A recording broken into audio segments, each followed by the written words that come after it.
Dans l'assemblée des saints, assoiffé je me tiens, que ton onction descende sur moi.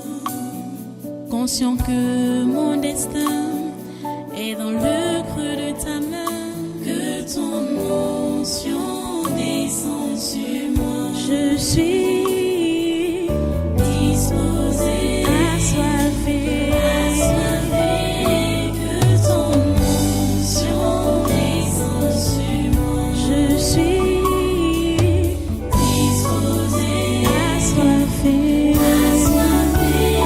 que ton onction descende sur moi.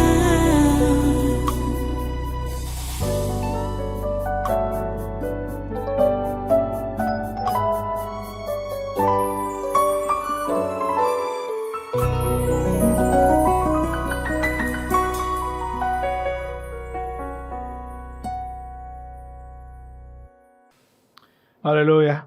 Voilà, prends donc ta Bible. Nous sommes dans Jean au chapitre 14 toujours. Jean au chapitre 14. Nous allons étudier ce chapitre au fur et à mesure pendant ce séminaire. Jusqu'à demain, c'est ça que nous allons toujours lire. Donc déjà, je vous demande de lire tout le chapitre. On va aller, on choisit les versets. On peut choisir les versets qui sont déjà avancés, mais on va toujours revenir sur les versets sur lesquels on est passé. Ok, mais c'est mieux qu'on commence par le verset 6, la lecture, la première lecture. Jean chapitre 14, verset 6. Jésus lui dit, « Je suis le chemin, la vérité et la vie. Nul ne vient au Père que par moi. » Prions le Seigneur. Dieu Tout Saint, nous te remercions pour ta parole de ce jour. Nous te remercions pour ta parole de ces moments. Et nous prions que ton Saint-Esprit nous aide à mieux la saisir et surtout la traduire en pratique. S'il te plaît, Seigneur, aide-nous à faire ta volonté. S'il te plaît, Seigneur, aide-nous à te connaître. Révèle-toi à nous, Seigneur. Oh Dieu, c'est ma prière profonde. Que tous ceux qui m'écoutent maintenant puissent avoir la révélation de qui tu es, puissent quitter l'ignorance et avoir réellement la révélation de qui tu es pour qu'ils soient stables dans leur foi. Quelles que soient les épreuves, quels que soient les mouvements, qu'ils puissent savoir que tu es leur Dieu et que tu es à leur côté. Tu ne les as jamais abandonnés et que tu ne les abandonneras jamais. Seigneur, s'il te plaît, révèle-toi à tes enfants. Merci, Père Saint, de nous écouter et de nous exaucer. Au nom puissant de Jésus, nous avons prié. Amen. Prenez place dans cette sainte présence et soyez encore les bienvenus à ce conquête du surnaturel de ce 1er février 2025. Le thème général n'a pas changé, c'est le même. La délivrance des esprits familiers et de la sorcellerie. Vous êtes en train de comprendre pendant ce programme que nous n'avons qu'une seule personne qui nous conduise vers le seul vrai Dieu. Il y a un seul vrai Dieu. Et c'est pour cela qu'il y a aussi un seul médiateur entre les hommes et lui. Et ce médiateur, cette route, ce chemin, c'est Jésus. Jésus-Christ de Nazareth. Il est le seul. Il est le seul. Vous savez, ce n'est pas une affaire de religion. Quand on entend parler de guerre de religion, le christianisme n'a pas besoin de la violence pour avoir des membres ou des fidèles. Et le christianisme, ça se passe comme ça se passe là. C'est-à-dire qu'on prêche aux gens, ceux-là qui acceptent, ceux-là qui croient au message qui est annoncé, ceux-là deviennent chrétiens. On ne force personne.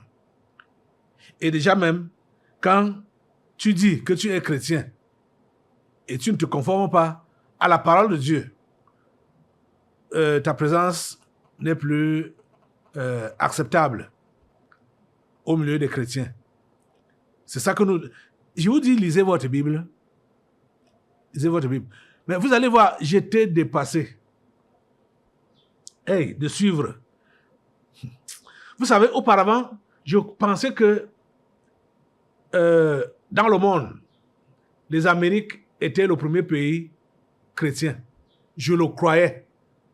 Je le croyais, c'est-à-dire de tout mon cœur.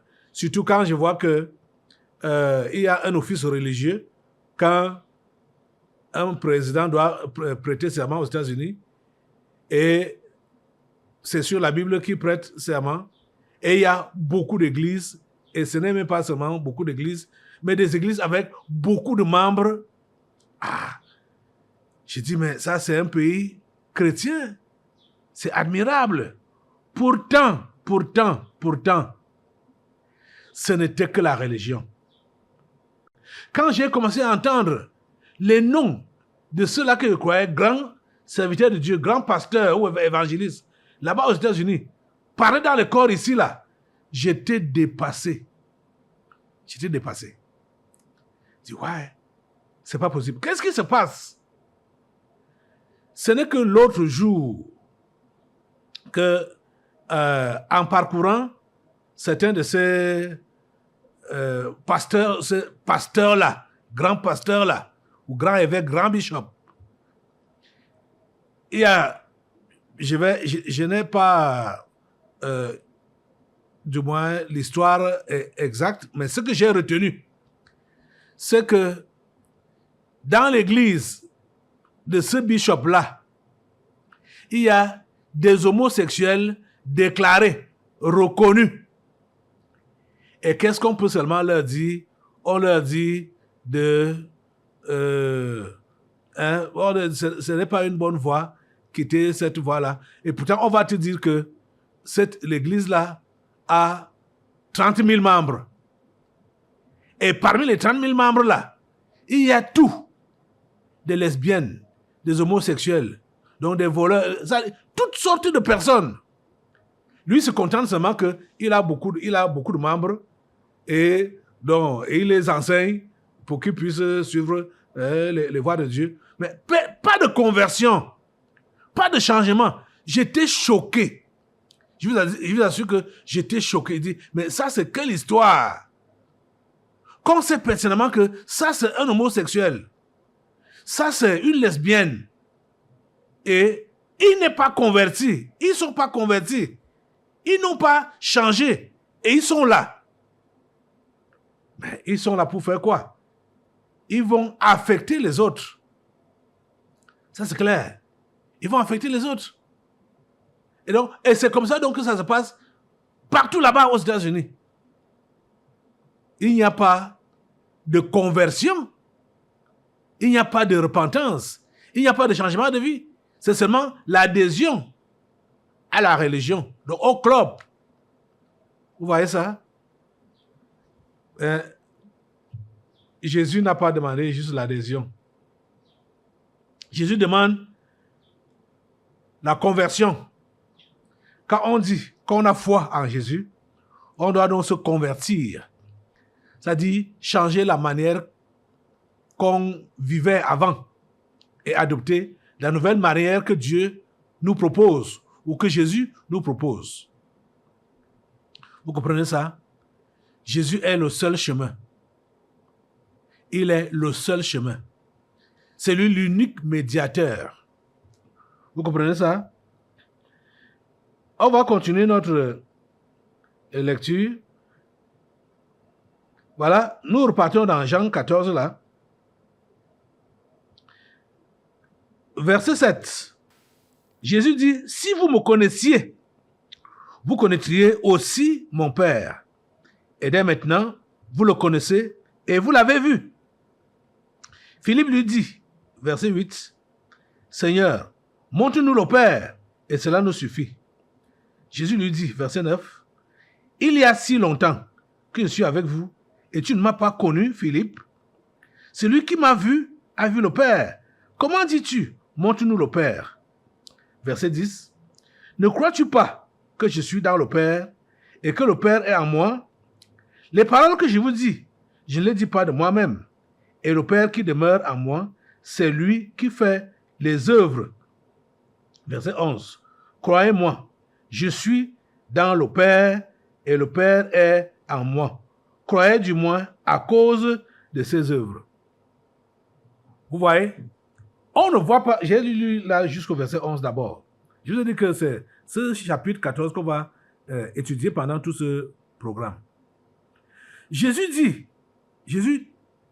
a dit que si les disciples le connaissaient, c'est qu'ils allaient aussi connaître le Père. Parce que lui et le Père, ils sont un. Une seule personne. Il dit, verset 10, ne crois-tu pas que je suis dans le Père? Je suis dans le Père. Et le Père est en moi. Les paroles que je vous dis, je ne les dis pas de moi-même. Et le Père qui demeure en moi, c'est lui qui fait les œuvres. C'est-à-dire, Jésus nous fait comprendre qu'il n'y a pas de séparation entre lui et le Père. Et le Père là, c'est qui? C'est Dieu. Donc vous voyez que vous ne pouvez pas prétendre connaître Dieu si vous ne connaissez pas Jésus-Christ. Vous ne pouvez pas prétendre que vous êtes avec Dieu si vous n'êtes pas avec Jésus. Et recevoir Jésus dans son cœur, comme Seigneur et Sauveur personnel, c'est recevoir Dieu, le Père. Vous voyez, celui qui a réellement fait ça n'a pas d'inquiétude, ne doit pas avoir d'inquiétude. C'est-à-dire, celui qui a réellement reçu Jésus, cette personne-là a reçu le Père et ne devrait pas avoir d'inquiétude. Quand tu as réellement reçu Jésus, je t'assure que tes esprits familiers n'ont plus de pouvoir sur toi. On a lu l'autre jour le verset 33 de Jean 16, où Jésus nous prévient que nous aurons des tribulations dans le monde. Mais il nous dit, prenez courage, j'ai vaincu le monde. Ce n'est pas des tribulations que tu n'auras pas. Il faut bien comprendre ça. Ah non, ce ne sont pas des tribulations que tu n'auras pas. Tu auras bien des tribulations. Mais ces tribulations ne peuvent pas te vaincre. Parce que même la mort, tu meurs à cause de ta conviction, à cause de ta foi, tu n'es pas fini. On t'a juste raccourci le chemin.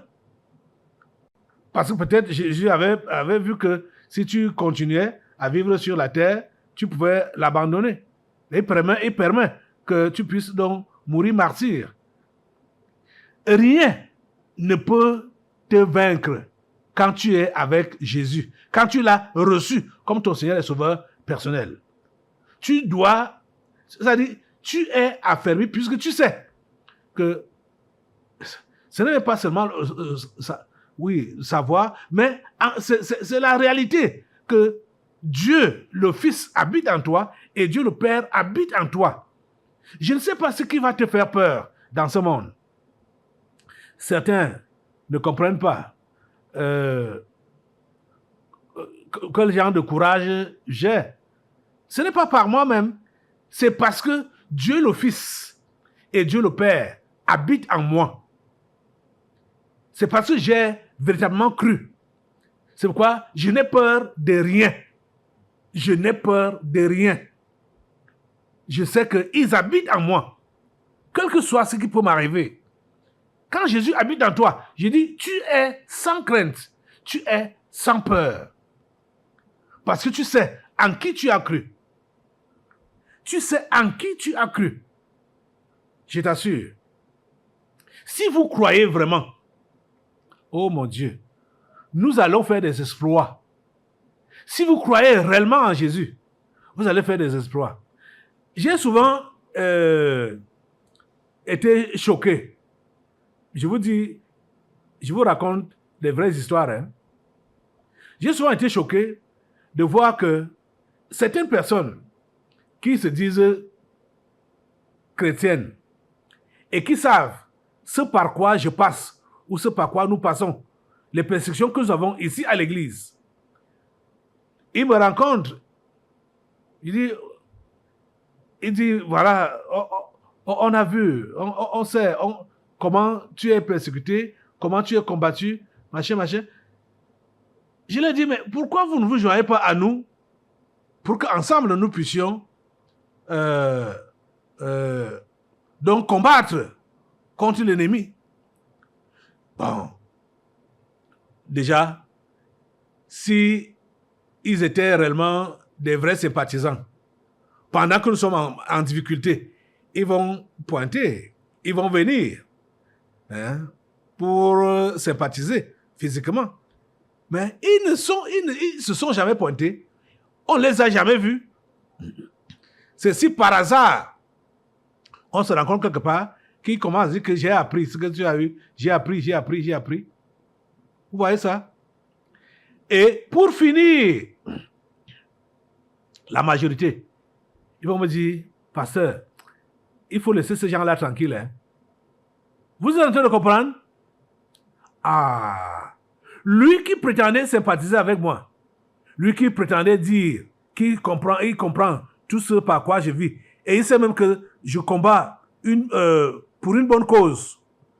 À la fin, il va me dire, pasteur, il faut modérer, il faut laisser les gens là tranquilles. Vous voyez? On comprend, c'est-à-dire il exprime là ce qui est en lui. C'est la peur qui est en lui. Donc, Christ n'est pas en lui. Dieu le Père n'est pas en lui, Dieu le Fils n'est pas en lui. Parce que si Dieu le Père est en toi, Dieu le Fils est en toi, tu vas demeurer ferme dans ce que tu sais vrai.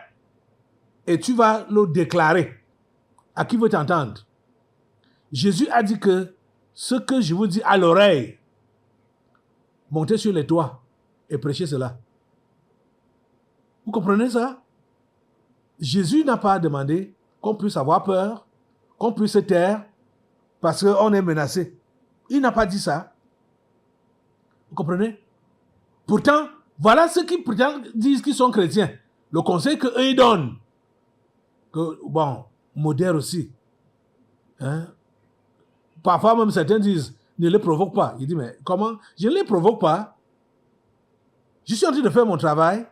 Je ne les provoque pas. Je n'aime même pas les termes que Jésus avait. Hein? Vous savez, quand un jour comme ça, là, on est venu dire à Jésus que Hérode veut t'arrêter, hein? Il veut te faire du mal. Qu'est-ce que Jésus a répondu? Il a dit, allez dire à ce renard. Ah, c'était le roi. Hein? Il dit, allez dire à ce renard. J'ai fait les miracles aujourd'hui, demain, et le troisième jour, j'aurai terminé. Allez lui dire ça. Ah. Vous voyez, vous entendez ça? Jésus avait des termes forts. Hein? Des termes très forts. À la limite, c'était comme des injures. Mais Jésus savait ce qu'il disait. Parce que Jésus n'a jamais péché, ni en parole, ni en acte, ni en pensée. Jésus n'a jamais péché. Quand il pouvait appeler les chefs religieux race de vipères, parce qu'il savait que c'était des serpents venimeux, en vérité, il le savait. Donc il voyait ce qui était en eux. Parce que c'est le venin que ces gens-là crachaient aux gens. Du poison qui crachait aux gens, les chefs religieux. Et il voyait dans le roi Hérode que l'esprit qui l'animait, c'était l'esprit de renard. Vous voyez, non? Donc, lui, il voyait ce qui était à l'intérieur. Et il pouvait exprimer ça. Lisez seulement la Bible, hein, et vous allez comprendre. Je n'invente rien. Je n'invente rien du tout. Jésus pouvait dire à ces chefs religieux, à ces juifs, que vous êtes d'en bas, moi je suis d'en haut. Et c'est entre eux seuls, ils se comprenaient. C'est pourquoi ils étaient souvent énervés, fâchés, que Jésus a découvert leur identité et a exposé cela. Pourtant, l'entourage ne comprenait même pas ce qui se passait. L'entourage ne comprenait pas ce que Jésus avait dit, qu'ils sont d'en bas. C'était des anges déchus. La plupart des chefs religieux sont des anges déchus. Les revenants, les réincarnés. Vous voyez? C'est aujourd'hui que nous comprenons ça. Et ce que nous comprenons aujourd'hui, ici, là, au tabernacle de la liberté, ce n'est pas connu là-bas dehors. Les gens ne connaissent pas ça. Les gens ne connaissent pas ça. Ce que je vous enseigne ici, là, ce n'est pas enseigné là-bas dehors. On n'enseigne pas ça. On n'enseigne pas. On camoufle, on caresse dans le sens des poils. Hein? Pour ne pas perdre les fidèles. Hein? Pour attirer davantage de fidèles. Donc on raconte des histoires qui n'ont pas de sens. Les gens ne naissent pas de nouveau. Les gens n'ont pas Jésus en eux. Et ils n'ont pas Dieu en eux. Et on se contente d'avoir cette marmaille-là devant nous pour dire qu'on a une grande église. On a un grand pasteur. Ce n'est pas ça que Jésus nous a demandé de faire. Jésus a demandé qu'on prêche son évangile dans l'intégralité, comme lui-même a prêché. Donc, vous devez recevoir Jésus-Christ. Et quand vous avez Jésus, vous avez le Père. Je ne sais pas de quoi vous aurez peur. Sachant que Dieu le Fils habite en vous et Dieu le Père habite en vous. Vous aurez peur de quoi? Vous aurez peur de quoi? Vous êtes là qui êtes encore attachés à vos esprits familiers, attachés à votre famille charnelle, attachés aux gens. Hein? Vous avez peur de vous prononcer. Vous avez peur de vous déconnecter. Parce que vous ne savez pas, pour vous, vous ne savez pas ce qui va vous arriver après. Vous ne savez pas ce que vous allez devenir sans ces gens-là. Vous voyez? Vous êtes piégé par votre peur. Vous êtes piégé.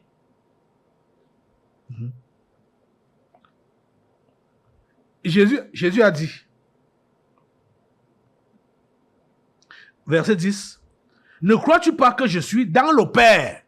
Je suis dans le Père. Et le Père est en moi. Les paroles que je vous dis, je ne les dis pas de moi-même. Et le Père qui demeure en moi, c'est lui qui fait les œuvres. » Vous voyez, non? C'est ça qui doit t'arriver, toi, quand tu reçois aussi Jésus. Jésus-Christ sera en toi et tu seras en Jésus. Donc, tu es mélangé, mixé avec Jésus. Et tu vas faire aussi les œuvres. Quelles œuvres? Les guérisons, les miracles. Tu vas faire ça. Mais ce n'est pas toi qui les fais en tant que toi, mais c'est Jésus qui habite en toi qui fait ça.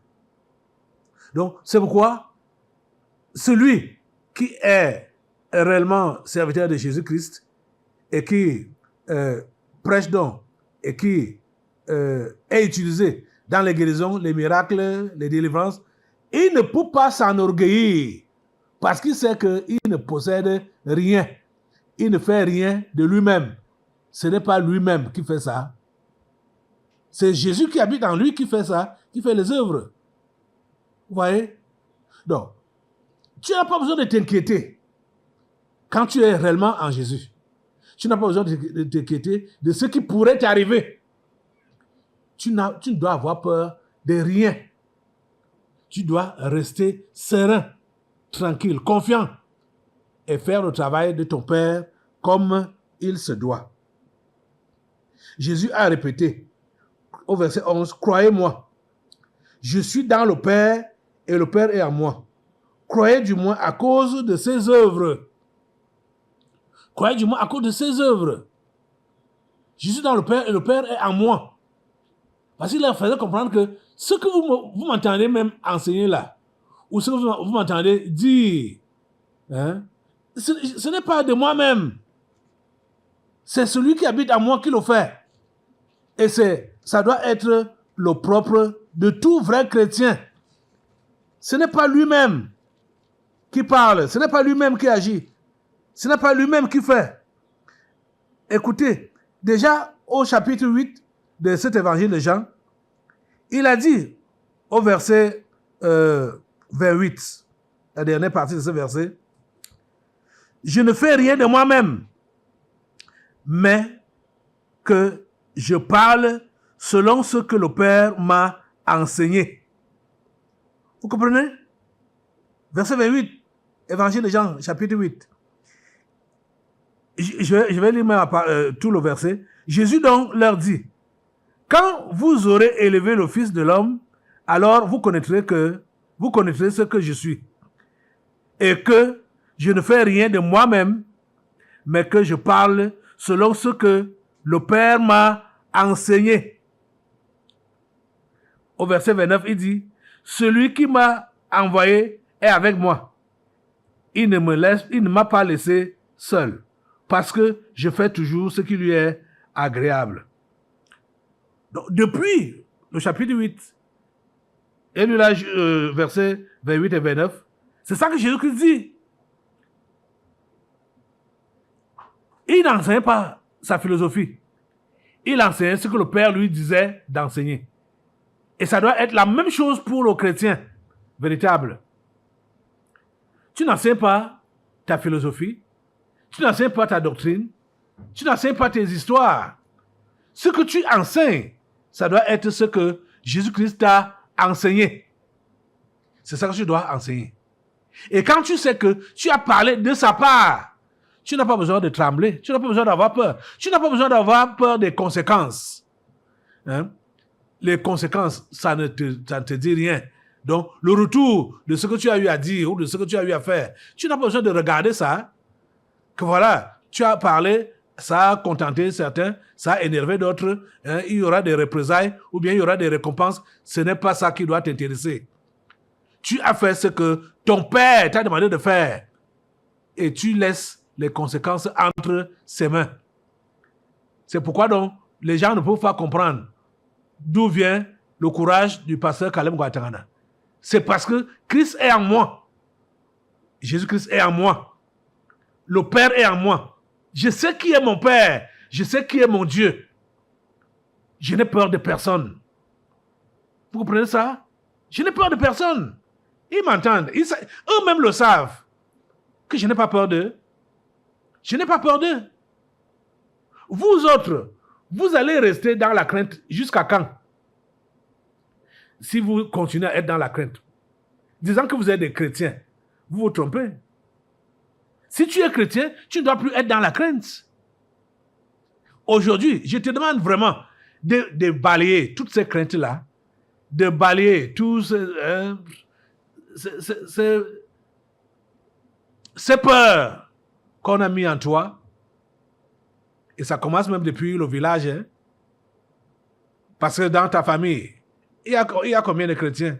Peut-être tu es le premier chrétien ou la première chrétienne. Donc regarde, au niveau de ta lignée familiale, là, ce n'était que des anges déchus, des réincarnés, des sorciers. C'est quel héritage que tu as reçu d'eux? Ce n'est pas l'héritage de Dieu. Aujourd'hui, tu dois te convertir en vrai et en finir avec ce mauvais héritage-là. Et pour que ce mauvais héritage-là soit coupé définitivement dans ta vie, rassure-toi que tu as pris Jésus-Christ comme ton Seigneur et Sauveur personnel. Et comme tu l'as pris, le Père, Dieu le Père, est venu aussi donc habiter en toi. Le Fils et le Père viennent habiter en toi par le Saint-Esprit. C'est-à-dire en toi, tu es rassuré, tu as l'assurance totale que tu es l'enfant de Dieu. Et ce n'est que de lui seul que tu peux avoir peur ou la crainte. Ce n'est que, ce n'est que Dieu que tu dois craindre. Ce n'est que Jésus que tu dois craindre. Parce que quand on parle de Jésus ou de Dieu, on parle d'une même personne. Vous comprenez? Donc, si quelqu'un parle de Dieu, il ne connaît pas Jésus, cette personne-là ne connaît pas Dieu. Pour connaître Dieu, il faut connaître Jésus. Et pas le Jésus, juste un nom comme ça là, mais le vrai Jésus qui vient habiter en toi et qui te donne cette assurance qu'il est là en toi, au-dedans de toi. Tu comprends ça? Tu dois avoir cette assurance-là. La religion nous a beaucoup dérangés. Beaucoup sont à l'église avec l'esprit de religion. Ce n'est pas la religion que nous on enseigne ici. C'est la parole de Dieu qu'on enseigne. Reçois Jésus comme ton Seigneur et Sauveur personnel. Dieu le Père, Dieu le Fils, par le Saint-Esprit, viendront habiter en toi. Et quand tu parleras, ce n'est pas toi qui vas parler, c'est eux qui vont parler en toi. Même au niveau des œuvres, des actes, c'est eux qui vont poser les actes. Ce n'est pas toi. Tu dois t'effacer. Lève-toi sur tes deux pieds. Les démons familiers t'ont beaucoup influencé. Laisse maintenant que l'Esprit suprême, le Dieu créateur, vienne habiter en toi. Et laisse-le se mouvoir en toi. Seigneur, prends possession de ces êtres. Tous les démons familiers qui les ont accompagnés jusqu'à présent. Allez, je les mets dehors. Je dis dehors, au nom de Jésus. Dehors! Au nom de Jésus. Seigneur, s'il te plaît, prends place dans leur cœur. Prends place dans leur vie. Au nom puissant de Jésus. Merci Seigneur de le faire. Au nom de Jésus, j'ai prié. Amen. Amen. Assois-toi. Nous allons maintenant passer aux délivrances prophétiques. Dans l'assemblée des saints, assoiffé je me tiens, que ton onction descende sur moi. Conscient que mon destin est dans le creux de ta main, que ton onction descende sur moi. Je suis disposé, assoiffé, que ton onction descende sur moi. Je suis disposé, assoiffé, que ton onction descende sur moi.